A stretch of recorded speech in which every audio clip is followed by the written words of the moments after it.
Hello, my name is Patrick Trenicost, and this is my tutorial on how to tie a tie. Men wear neckties for various reasons, for various events, different whatever it may be. Stop winging it. Hello, my name is Patrick Trenicost, and this is my tutorial on how to tie a tie.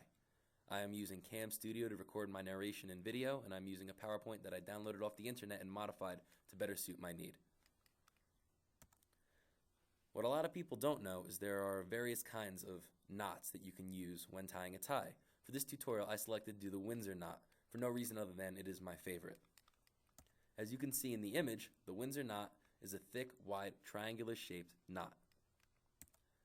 It projects confidence. Again, it's a bolder look, it's more prominent, it's symmetrical, and it is perhaps the largest or the most bold of these necktie knots. It's best done with a thinner tie, but it can work with anything. There are, according to the official rules, if you want to call them that, times when a Windsor knot is appropriate. Examples include presentations, job interviews, courtroom appearances, or things of this nature.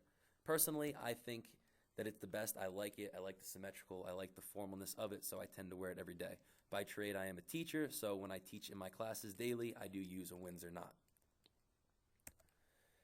From here, we proceed to the first few steps. If you look at the images, you're going to see that they're going to be the same throughout, just progressing as we progress in the steps. W will represent the wider end of the tie, N will represent the narrow end of the tie. So for the Windsor knot, your first step will be to take the wide end W and have it extend about 12 inches below the narrow end N. You should then cross the wide end W over the narrow end N. This is the first step, as you can see in the image. Put the wide end over the narrow end. Step 2, you should bring the wide end W up through the loop between the collar and your tie, then back down. This is going to create the first loop of your knot. For step 3, you are going to sort of tie the first sub-knot, if you would like to call it that.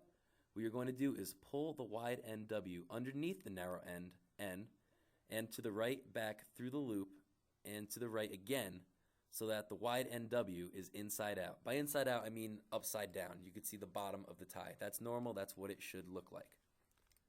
For step 4, you are going to bring the wide end W across the front of the tie from right to left over it. Now it should be right side up, if you want to call it that. For step 5, we're going to pull the wide end W up through the loop again. So from the bottom underneath the tie straight up. This is going to give you the majority of your knot. The way you're going to complete it before tweaking it and making it perfect is step 6. You will bring the wide end W down through the knot that you have created in the front. So what you're going to do is you're going to have almost a pocket on the front that you're going to be able to tuck this tie in through the back. This is how you're going to complete your knot. And then with anything, the last step is the finishing touches. Using both hands for step 7, tighten the knot carefully and draw it to your collar.